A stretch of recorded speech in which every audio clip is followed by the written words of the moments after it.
मैंने ऐसे ऐसे पिता को देखा है,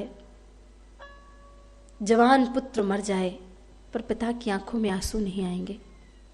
लेकिन शायद ही ऐसा कोई पिता हो कि बेटी की विदाई हो रही हो और उसकी आंखों में आंसू ना आए। मां जानकी आज विदा हो रही हैं और मां जानकी ही नहीं, चार चार डोलियां जिस घर से निकले, महाराज वो क्या दृश्य होगा।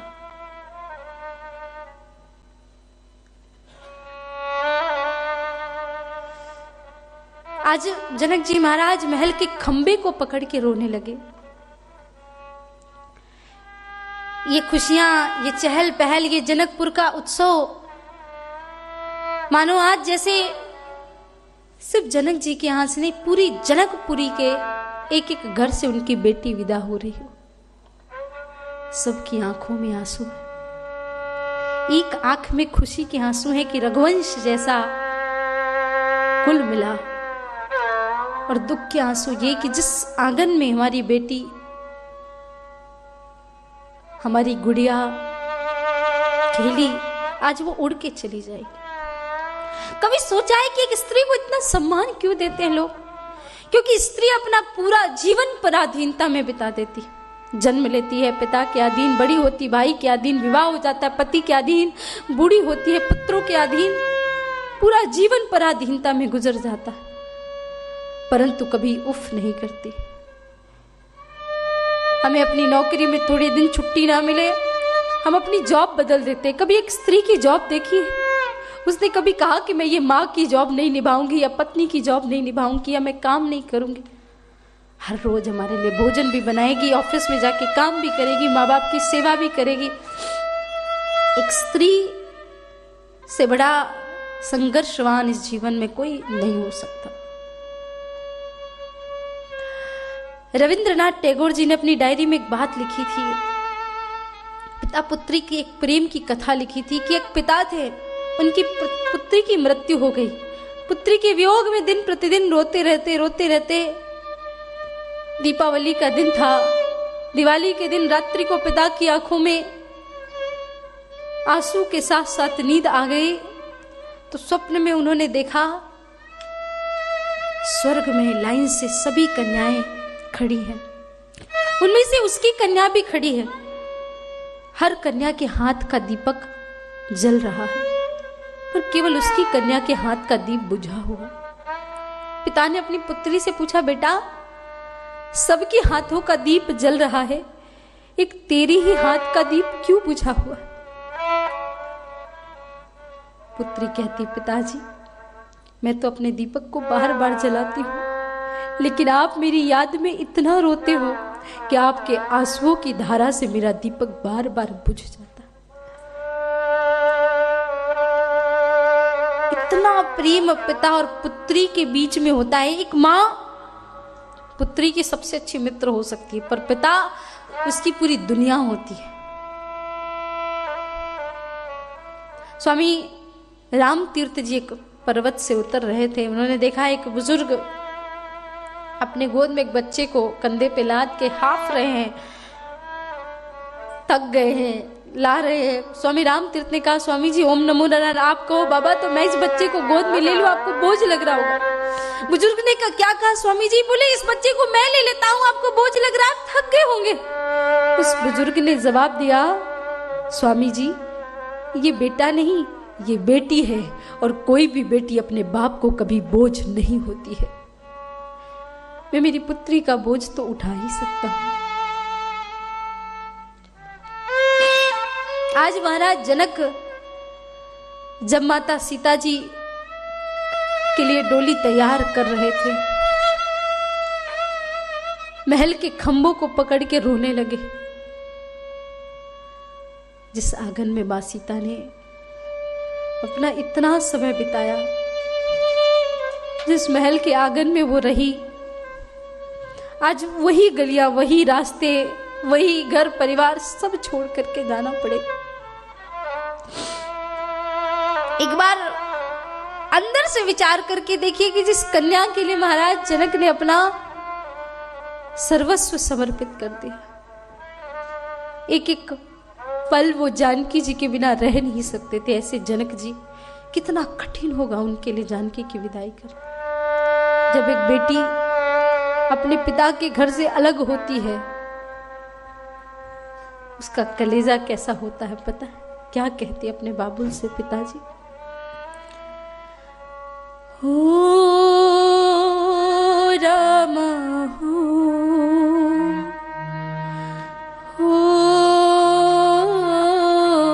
रामा, छोड़ चली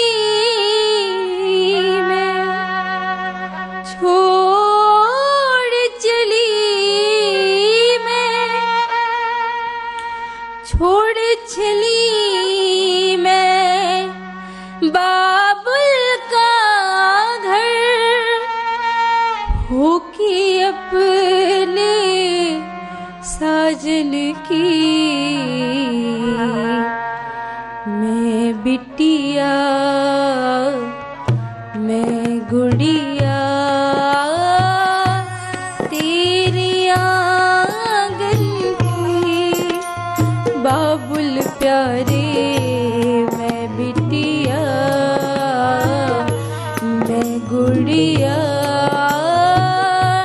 तेरी आंगन की, बाबुल प्यारे मैं बिटिया।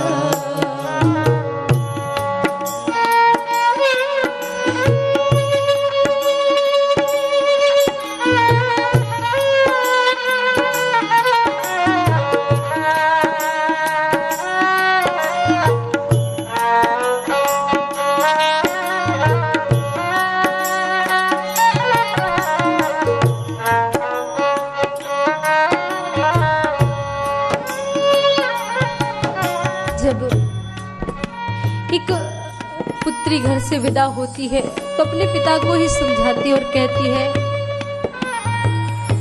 बाबुल माँ को हीर बंधाओ, रो रो करना हमको रुलाओ,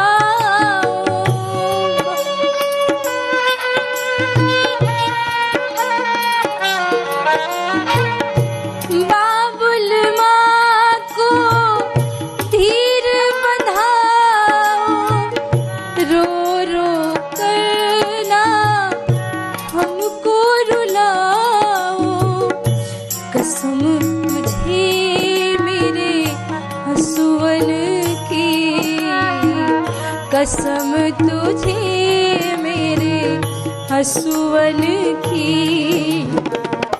मैं बिटिया मैं गुड़िया तेरे आंगन की, बाबुल प्यारे मैं बिटिया मैं गुड़िया।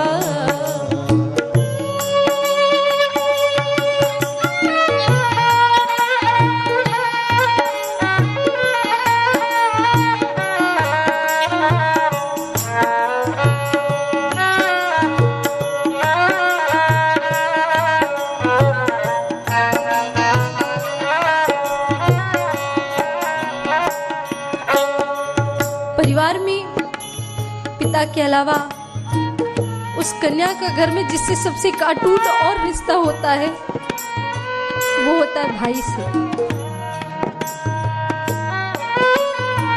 भाई बहन की लड़ाई होती है, प्रेम होता है, झगड़ा होता है, पर जब वो कन्या घर से जाने लगती है ना तो अपने भाई से कहती है, भैया तूने आज तक बहुत शैतानियां की, बड़ी तकलीफ दी घर वालों को, पर मेरे जाने के बाद ये सब छोड़ देना और घर में सबका ख्याल रखना, और देख मेरी याद आए तो रोना मत, हाँ, क्योंकि ना तो यहाँ तेरे कोई आंसू पोंछने वाला होगा, ना तेरे साथ कोई लड़ने वाला होगा, ना कोई तेरे साथ हंसने वाला होगा,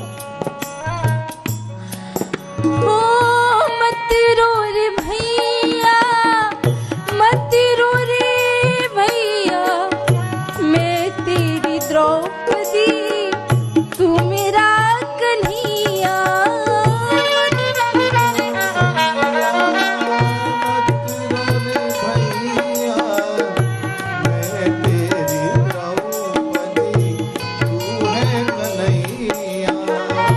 मैं बिटिया मैं गुड़िया तेरे आंगन की, बाबुल प्यारे मैं बिटिया। हो ये गलियां ये महल दो महला,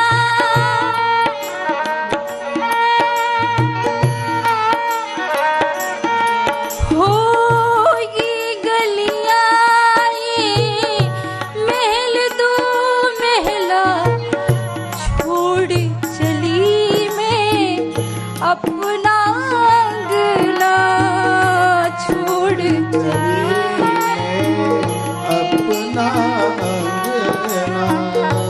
पंछी पिया की गलियन की, पंछी पिया के गलियन की, मैं बिटिया मैं गुड़िया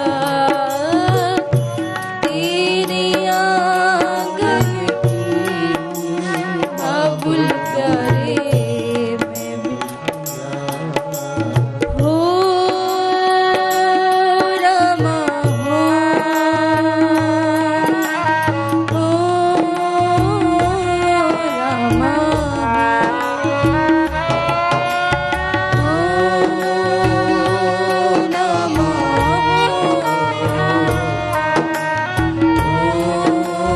रामा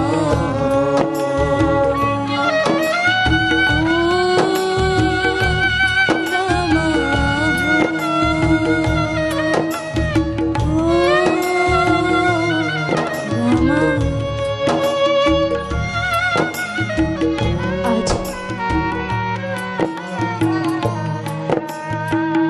जनकपुर के एक एक खंबे को देख करके महाराज जनक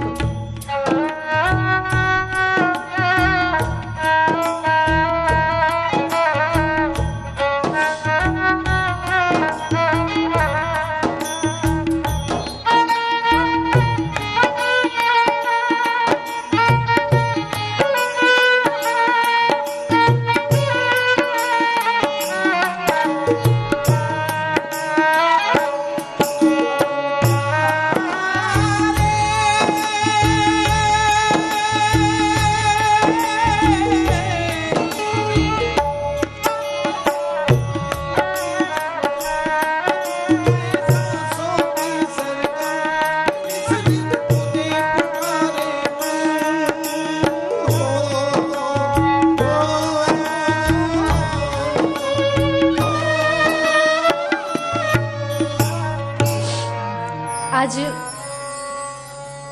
महल के एक एक खंबे को पकड़ के महाराज जनक फूट फूट करके रो रहे। माँ सीता ने 2 तोते के जोड़े पाल रखे थे।